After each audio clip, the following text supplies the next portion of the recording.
السلام عليكم ورحمة الله وبركاته. إن الحمد لله نحمده ونستعينه ونستغفره ونعوذ بالله من شرور أنفسنا ومن سيئات أعمالنا. من يهده الله فلا مضل له ومن يضلل فلا هادي له.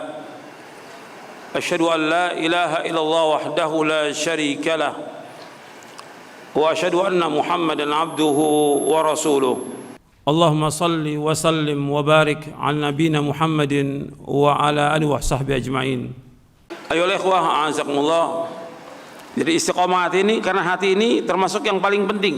Hati ini, istiqomah hati ini yang paling penting. Ibnu Qayyim menjelaskan bahwa amal hati itu pokok, sedangkan amal badan itu sebagai penyerta dan penyempurna. Jadi yang pokok itu amal apa? Amal hati. Seandainya orang itu sholat ya, ini amal badan sholat, hatinya tidak ikhlas, diterima nggak? Atau dia riya, nggak diterima. Jadi yang pokok di sini amal hati dulu, baru amal badan. Yang pokok itu amal hati. Makanya harus kita perbaiki hati kita. Di sini disebutkan tentang perkataan Abu Bakar As-Siddiq dan juga penjelasan Ibnu Qayyim. Antum lihat di halaman 33. Tadi sudah dijelaskan penjelasan sahabat Abu Bakar As-Siddiq radhiyallahu anhu tentang innal ladzina qalu rabbuna Allah tsumma istaqamu. Kata beliau, orang-orang yang tegak di atas tauhid, istiqamah di tauhid dan menjauhkan segala macam perbuatan syirik. Kemudian dijelaskan di sini oleh Al-Imam Ibn Rajab Al-Hambali, kata beliau begini, jadi jika hati telah istiqamah di atas ma'rifatullah, mengenal Allah, takut kepadanya, mengagungkannya, segan kepadanya, mencintainya, menginginkannya, berharap kepadanya, berdoa kepadanya, bertawakal kepadanya, dan berpaling dari selain Allah, sungguh seluruh anggota badan akan istiqamah dengan taat kepadanya. Karena hati adalah raja bagi organ tubuh yang merupakan pasukan hati.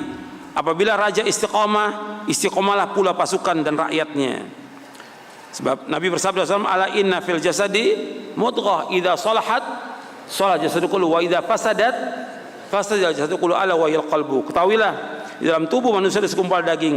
Kalau daging ini baik, baiklah seluruh tubuhnya. Kalau daging ini jelek, jeleklah seluruh tubuhnya. Ketahuilah segumpal daging itu hati. Jadi yang pertama kali harus ditata ini masalah hati dulu. Antum tolong perhatikan semuanya.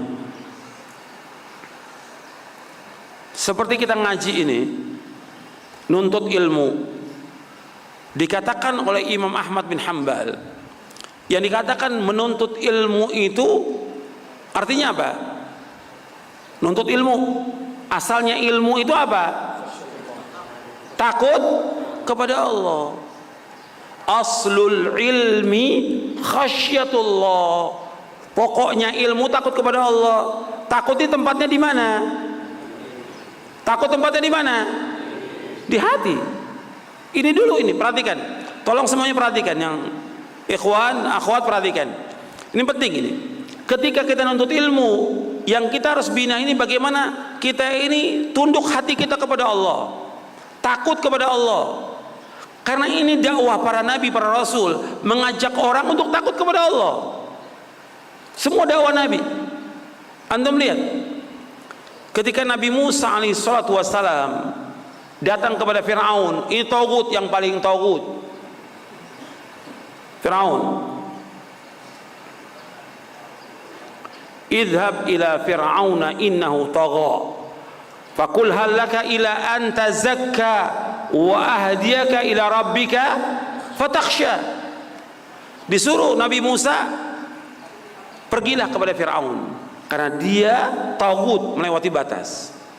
Katakan kepada Fir'aun, fakul hal laka ila an tazakka, maukah kamu aku tunjukkan kamu agar kamu membersihkan hati kamu. Untuk awal dakwah itu tazkiyatun nufus, membersihkan hati kamu. Karena Firaun sombong, supaya hilang kesombongannya. Sombong Firaun itu. Seperti iblis sombongnya. Aba wastakbar. Sombong. Kemudian selanjutnya apa? Wa ahdiyaka ila rabbika fatakhsha. Dan aku tunjuki engkau agar engkau takut kepada Allah. Jadi ilmu itu berusaha bagaimana ilmu itu membersihkan hati kita dan membuat hati kita takut kepada Allah. Ini baru kita nuntut ilmu yang benar. Bukan rutinitas nuntut ilmu, bukan. Bukan juga rutinitas ngajar, bukan. Tapi bagaimana dengan kita nuntut ilmu, dengan kita baca Al-Quran, dengan kita mengajar, dengan kita berdakwah, timbul rasa takut kita kepada Allah Taala. Ini penting. Ini masalah hati. Makanya Nabi Muhammad SAW di samping mengajarkan Quran dan Sunnah, apa yang kata Allah? Wa yuzakkihim. Nabi Muhammad diutus oleh Allah untuk membersihkan hati manusia dari kesombongan, dari ego, dari penyakit dengki, iri, kemudian juga bakhil, dan juga berani dalam berbuat maksiat kepada Allah, dan yang lain. Banyak penyakit hati, puluhan penyakit hati itu harus dibersihkan. Kalau dia ngaji tapi tetap maksiat, dia ngajar tapi tetap juga dia nggak takut kepada Allah, apa manfaatnya? Makanya Allah menyebutkan tentang tingkatan ulama itu. Allah menyebutkan dalam surah Fatir ayat 28, innama yakhsyallaha min ibadihil ulama. Sesungguhnya yang takut kepada Allah para ulama. Tambah takut dia kepada Allah, bukan tambah berani. Sekarang tambah berani, tambah berbuat syirik, tambah berbuat bid'ah, tambah dia mengajak umat kepada kesesatan. Enggak takut dia kepada Allah. Sebagai seorang dai tambah takut dia kepada Allah, dan antum sebagai thalabatul ilm tambah takut kepada Allah. Ini namanya ilmu. Makanya dikatakan oleh Abdullah bin Mas'ud radhiyallahu anhu, kata Abdullah bin Mas'ud, laisal ilmu bi kathratir riwayah walakinnal ilma al khasyatu. Ilmu itu bukan banyaknya riwayat meriwayatkan hadis, tapi ilmu itu bagaimana kita takut kepada Allah. Itu ilmu. Ini diriwayatkan oleh Imam Ahmad dalam kitabnya Az-Zuhud. Jadi ilmu itu menata hati kita bagaimana takut kepada Allah. Dengan kita takut ini, kita akan terus istiqomah di atas jalan yang lurus. Ini dulu tata hati kita. Sebab kita, kalau kita lihat keadaan kita ini, banyak yang tidak takut kepada Allah. Takutnya kepada manusia, takutnya kepada temannya, takutnya kepada orang lain, takutnya kepada atasan, nggak takut dia kepada Allah Taala. Padahal yang punya ganjaran dan pahala Allah, yang punya siksa Allah, yang punya sorga dan neraka Allah, dia mesti takut kepada Allah. Makanya Nabi Musa AS mengajak Firaun untuk membersihkan hatinya dari berbagai penyakit hati. Yang paling pokok kesombongannya dia, keangkuhannya dia. Kemudian dia ajak untuk apa? Untuk takut kepada Allah. Semua seperti itu. Makanya para nabi dan para rasul mengatakan kepada umatnya, inni akhafu alaikum adzaba yaumin azim.